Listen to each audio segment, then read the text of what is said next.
विंध्य की धरती और ये हमारा ऐसा इलाका जहां अभी कई सारे मित्रों ने कहा, ये बात सही है कि बदलते दौर में हमको, मैं एक छोटा सा घटनाक्रम सुनाता हूं। एक व्यक्ति के घर में पहले बहुत संपन्नता जैसे हुई होगी, धीरे धीरे काल के प्रवाह में, व्यवस्थाओं के परिवर्तन में परमात्मा की कोई दृष्टि बदल गई। दृष्टि बदलने में घर में धीरे धीरे विपन्नता आ गई, गरीबी आई, और गरीबी का हाल ये रहा कि धीरे धीरे धीरे परिवार में खाने के भी लाले पड़ गए। लेकिन अब चूंकि बाहर की दुनिया ऐसी थी कि उसमें उस परिवार का बड़ा वजन था, अंदर घर वालों की हालत ऐसी थी कि अपने कष्ट किसको बताए। तो परिवार में से ही कुछ चालू कर दिया कि कुछ नहीं तो बच्चों को कोचिंग कराना चालू करा, कुछ करके, कुछ भी करके घर का पाल पोस करके परिवार का संचालन तो करना ही पड़ता है। ऐसे में टेबल पे पेपर वेट रख करके अपने कोई आता तो बड़ा तरीके से बात कर कुरा के लोगों को विदा करते थे, जो भी मिल जाए कर जाए कष्ट के उस काल में। ऐसे लगातार दरिद्रता वाली स्थिति आ गई। एक दिन एक सज्जन उनके घर में आए और उनने इस कष्ट को देखा, और वो पहले की वैभव वाली स्थिति भी देखी और बाकी व्यवस्था भी समझते थे। उनने आकर के बैठने के बाद अपने जिस परिवार में गए थे उनसे कहा कि ये आपके, ये कैसी स्थिति है, क्या हो रहा आपके यहाँ? तो उन्होंने कहा भगवान की मर्जी, अब जो जैसा रखे। अच्छा दौड़ता तो बहुत अच्छे चले थे, अब जो है उसी में चल रहे हैं। तो उन्होंने कहा आप क्या कर रहे हो? तो उनने सिलेबस रखा हुआ था, पेपर वेट वो उड़ रहा था, बार बार पंखा चल रहा था, तो वो पेपर वेट पे फिर उनने पेपर वेट का उपयोग करते रखा और कहा कि मैं कोचिंग करता हूँ, ये काम वाम करता कराता हूँ। तो जो आने वाले सज्जन थे वो थोड़े समझदार थे और एकदम उनकी निगाह गई वो उनके पेपर वेट पे। उन्होंने कहा आपको अभी आमदनी कितनी हो जाती है? तो उन्होंने कहा मेरी आमदनी अब यही 2-5 हजार रुपये महीने का मैं कर लेता हूँ अपना घर पालने के लिए। तो उन्होंने कहा ये आप घर पालने का काम तो कर रहे हो, अच्छी बात है, लेकिन आपने अपने आसपास देखा नहीं, आपकी क्षमता योग्यता को समझ के क्या करें? आपने भविष्य की दृष्टि से कोई प्लान नहीं बनाया? तो क्या प्लान बनाई? जो है वो सब सामने है, ऐसे ही काम चलाना पड़ेगा। तो उनने वो पेपर वेट उठाए उनके दोनों, और संयोग ऐसा था, और ये यथार्थ में सही किस्सा भी है, उस पेपर वेट को हाथ लगा के धीरे धीरे उस पर मेल चढ़ गया था, तेल लग गया, मिट्टी लग गई, धूल लग गई। तो लेकिन असली में वो पेपर वेट नहीं थे, वो एक पन्ना था और एक हीरा था, और उनकी कीमत करीब 200-200 करोड़ के आइटम मिले उनके हाथ में टेबल पर। हमारी हालत भी मध्य प्रदेश में ऐसी, इतने पेपर वेट हमारे पास रखे, फालतू में गरीबी रेखा में कौन रहे? हमारी क्षमता कोई नहीं पहचान रहे। मध्य प्रदेश में कदम कदम पर कौन सी कमी इस बात की? केवल ये आंखें लाने थी हमारे पुनीत डालमिया जी सी, हमारे अडानी ग्रुप बैठे और रिलायंस ग्रुप बैठे। आप बताओ, कचरे से भी कमाई करके, ये हमारे बीच में रिलायंस वाले कह रहे हैं कि ये जो पराली जलाते हैं, घर में जो भूसा निकलता है, ये नगर पालिका में जो कचरा निकलता है, उससे भी कमाई होती, उससे भी बिजली बनती, उससे भी खाद बनता है। सिंचाई के साधन बहुत हो गए, तो सिंचाई में क्यों गेहूं और चावल करना? गेहूं चावल के अलावा भी ये प्रयास होना चाहिए हमारे ये जो फूड इंडस्ट्रियों के माध्यम से। अभी बता रहे हैं एमडीएच वाले ने आकर के प्रदेश का नहीं देश का सबसे बड़ा कारखाने का अभी उनने शुभारंभ किया। अब आप कोई कल्पना कर सकता कि 1 बीघा में 1 लाख रुपए की आमदनी हो सकती, और ये आश्चर्य नहीं है। हमारे यहाँ ये फूड इंडस्ट्रियों के माध्यम से मालवा के तो कई किसान लहसुन आलू प्याज करते हुए अपने घर में इस प्रकार की आमदनी करते हैं। और केवल ये नहीं, हर एक क्षेत्र में, कौन सा क्षेत्र छूट रहा है? प्रत्येक क्षेत्र में विकास की संभावना, केवल काम करने की तो देर है। इसलिए आज हम जितने लोगों को लेके बैठे, अभी कोई चुनाव का समय भी नहीं, ना चुनाव की कोई बात। अब मैं कभी कभी इसकी केवल कल्पना कर रहा था, मैंने पुनीत डालमिया जी से बात कर रहा था कि देखो कैसा समय आया है। क्या उनने कि क्या हो गया? हमने कहा देखो मैं बैठा हूं, मैं क्या हूं, मैं एज ए सीएम बैठा हूं, मेरे एक एक अधिकारी भाषण दे रहा है, कोई नहीं छोड़ रहा है।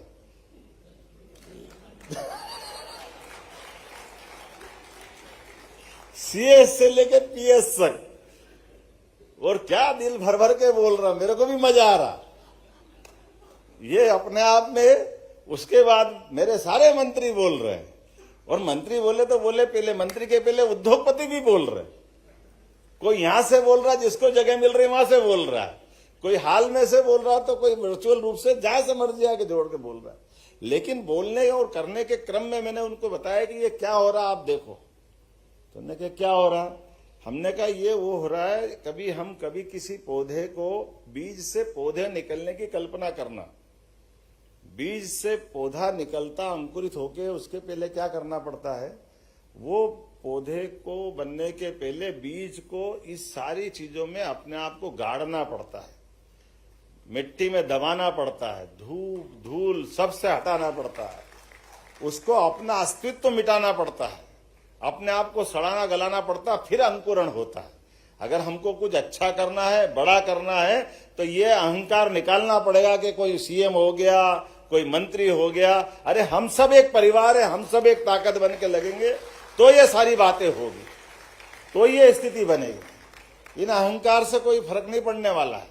ये बोले, वो बोले, ये बोल दिया, वो बोल दिया, अच्छा हो गया, बुरा हो गया। अरे इतना अच्छा दृश्य में देख रहा हूं, वाकई डालमिया ने भी मेरे का इशारा करा। हम तो अपने हिंदी भाषी प्रदेश में ध्यान नहीं देते हैं कि हमारे सारे पीएस हिंदी में इतना अच्छा भाषण दे रहे हैं कि एक से बढ़कर एक उनके बोलने की प्रतियोगिता कराओ तो हमको पुरस्कार देना पड़ जाए। ये इतना अच्छा लग रहा है, उनका जोश बता रहा है।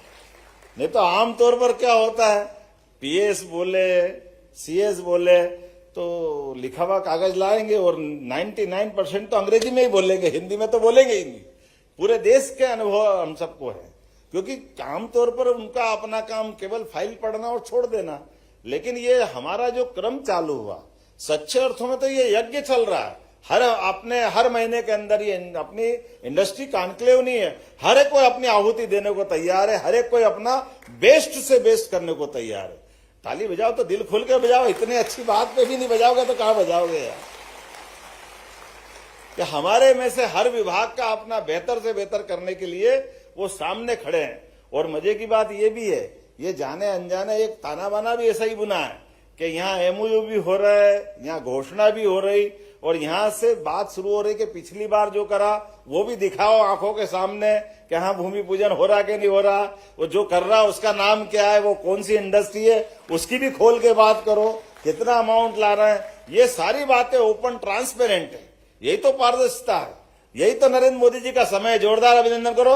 ये तकनीक का लाभ भी है और उत्साह उमंग भी है एक दूसरे को आगे बढ़ाने के लिए।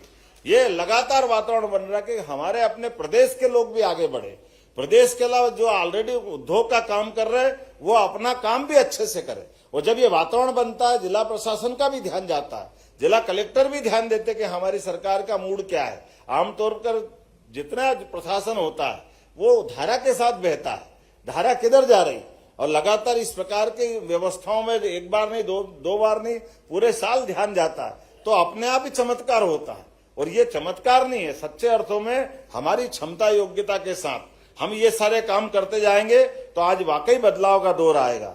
अब मेरा अपना भाषण तो पूरा हो गया, कुछ घोषणा करना बाकी है। लंबा कुछ नहीं बोलूंगा, जहां मुझे लगा कि अपने में से सारी बातें आ गई, लेकिन अभी जो बाकी है मुझे ध्यान में आ रहा है कि यहाँ मैं जब एयरपोर्ट का शुभारंभ करने आया था, जोरदार अभिनंदन करो, तब हमने कहा था कि हमारे कंटेनर की दृष्टि से यहाँ कंटेनर डिपो बनाएंगे।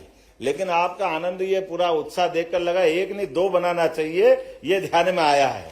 तो एक तो सिंगरौली में और एक कटनी में आईएसडी का हमारा निर्माण करना रहेगा। और हमने निर्णय लिया है कि रीवा संभाग में उद्योगों को बढ़ावा देने के लिए और यहाँ से एक्सपोर्ट सुविधा के उद्देश्य के लिए एक नहीं दो जगह इनलैंड कंटेनर डिपो आईएसडी का निर्माण किया जाएगा। और यही नहीं, आईसीडी के मल्टी मॉडल लॉजिस्टिक पार्क का भी यहाँ निर्माण किया जाएगा। रीवा संभाग के सिंगरौली, कहां सिंगरौली वाले विधायक, जरा ताली वाली बजाओ, आपके लिए भी घोषणा कर रहा हूं। सिंगरौली सीधी वाला भी मत चुप रहना, तुम्हारे लिए भी दे रहा हूं, सीधी वाले के लिए भी। कोई बात नहीं, सीधी वाले सांसद जी भी हो, आप ही हो यार, जरा ताली वाली बजवा दो, सबके लिए। मऊगंज, कहां है प्रदीप पटेल, देखना दादा, जोरदार ताली बजा प्रदीप पटेल जी के लिए भी। मेहर का हमारे गणेश सिंह जी, आपका भी क्षेत्र है ना, जोरदार तालियां मेहर के विधायक जी और सांसद जी के लिए भी।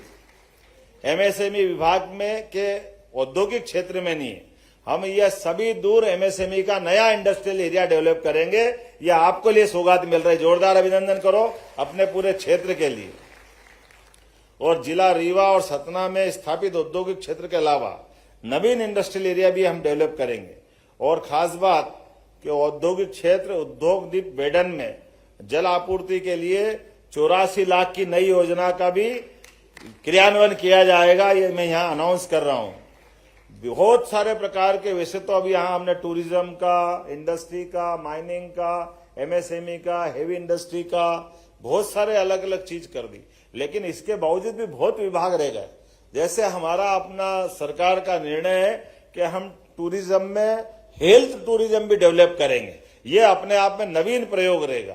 हमारे यहाँ के चिकित्सक, हमारे यहाँ के हॉस्पिटल, हमारा ये सब सेक्टर में समान रूप से विकास की संभावना है। तो आज अपने यहाँ इलाज कराने के लिए बाहर के लोग क्यों नहीं आना चाहिए? और जब बाहर के लोग आएंगे यहाँ रोजगार भी मिलेगा, कैसे भी करके अपने यहाँ लगातार रोजगार मिलना चाहिए। एजुकेशन का भी इसी प्रकार से बहुत बड़ा सेक्टर है। हमारे यहाँ अपनी भारत की नहीं, विश्व के अच्छे विश्वविद्यालय में से एक स्थापित हो, लगातार प्रयास कर रहे हैं, एक एक करके बहुत सारे सेक्टर में काम कर रहे हैं। इसी प्रकार से संजय धुबरी नेशनल पार्क के आसपास अंतर्राष्ट्रीय स्तर की पर्यटन की व्यवस्था भी विकसित की जाएगी। अपने यहाँ पे संजय धुबरी किधर आता है? ये संजय धुबरी आप किधर आता? तो ताली वाली में कंजूसी क्यों हो रही भाई? बहुत जोरदार अभिनंदन आप। इसी प्रकार से विंध्य के निजी निवेश में बेहतर होटल, रिसोर्ट्स, पर्यटन परियोजनाओं के लिए पर्यटन निवेश में और अलग से भी प्रावधान करेंगे। और आपकी जानकारी के लिए, ये जो हमारी कई सारी तो पॉलिसियां बनी हुई है, इन पॉलिसियों के माध्यम से हमारे निवेशक, हमारे अधिकारियों के माध्यम से लाभ उठा सकते हैं। लेकिन इसके अलावा भी इसमें हमारा आना, मतलब मैं एजे अपने अहंकार से नहीं बोल रहा हूं, मैं सरलता से बोल रहा हूं कि जब बड़ा इंडस्ट्री का कोई बड़ा प्रोजेक्ट आता है तो आमतौर पे निवेशकों की वो जो पॉलिसियों से बात करने में वो छोटा पड़ जाता है। इसलिए उसके आधार पर कोई अलग से कोई लाभ की बात करते तो उसके दृष्टि से भी अगर आप कोई बड़ा इंडस्ट्री का बड़ा प्लान भी लाएंगे तो सरकार बनी बनाई पॉलिसियों की सीमा तोड़कर भी हमारी कैबिनेट के माध्यम से उसको भी लाभ देने के लिए तैयार है। इसमें भी कोई कंजूसी नहीं।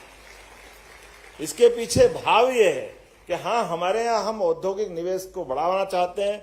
हमारे प्रदेश की जीवन स्तर को आगे बढ़ाने के लिए, हमारा अपने राज्य जीएसटी का जो कर संग्रहण है उसको आगे बढ़ाने के लिए, और प्रदेश को देश की बेहतरी के साथ, देश की जब तीसरे नंबर की अर्थव्यवस्था का संकल्प है तो मध्य प्रदेश यशस्वी प्रधानमंत्री की उस भावना को समझते हुए लगातार अपनी वित्तीय व्यवस्था में मजबूत से मजबूत बनने के लिए लगातार इस प्रकार के आयोजन करता रहेगा।